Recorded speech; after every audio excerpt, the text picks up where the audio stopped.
Je prends donc la parole au nom de mes consoeurs femmes handicapées, car moi-même je suis une personne handicapée auditive.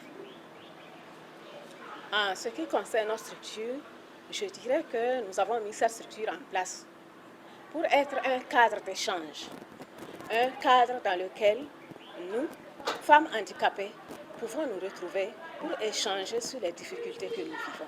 Parce que la société burkinabé a tendance à penser que la personne handicapée n'a pas le droit d'être de cette société-là. Pourtant, nous sommes femmes avant d'être handicapées. Ça voudrait dire que nous devons avoir notre place dans tout ce qui se dit, dans tout ce qui se fait pour les femmes de façon générale. Au plan économique, il y a des structures qui financent. Mais nous, femmes handicapées, on ne nous fait pas confiance parce qu'on pense qu'on n'a pas assez de capacité. Nous n'avons pas de garantie. Et même si on les a, le fait que nous soyons handicapés entrave les bonnes volontés à nous aider à réaliser nos objectifs. Nous, en nous adhérant à l'UNAFEB, nous attendons vraiment, entre nous sœurs, unir nos forces, vraiment pour pouvoir travailler à ce que la situation des femmes handicapées change. Au début, on n'avait que quelques dizaines d'associations, mais aujourd'hui, on est arrivé à couvrir presque tout le Burkina Faso. Ce que nous attendons maintenant, c'est vraiment un soutien pour que les femmes handicapées puissent vraiment être autonomes. Je suis du comité des femmes aveugles de l'UNABEPAM, c'est-à-dire l'Union nationale des associations burkinabées pour la promotion des aveugles et malvoyants. On se dit que la femme aveugle ne peut rien faire et nous voulons les montrer qu'elles peuvent travailler comme les autres femmes. La question de la femme handicapée au niveau des autres organisations des femmes, c'est pas vraiment simple.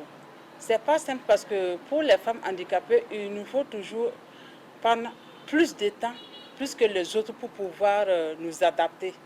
Mais nous espérons vraiment qu'on va y arriver. Sinon, nous profitons de cette occasion vraiment pour inviter à tous nos sœurs qui se battent vraiment pour la cause de la femme, d'intégrer la situation de la femme handicapée dans leur programme. Parce que, comme on le dit, personne ne choisit d'être handicapé. Aujourd'hui, quoi qu'on dit, une femme handicapée, elle est doublement, sinon triplement, vraiment au seuil de la pauvreté. Du fait qu'elle est handicapée, elle est femme, elle n'a pas d'activité, c'est des situations qui sont vraiment très difficiles pour les femmes handicapées. Je suis la présidente de l'association des femmes handicapées et développement de Dédougou. J'ai créé l'association en 2002 et c'est quelque chose qui m'a marqué, qui m'a poussé à créer l'association.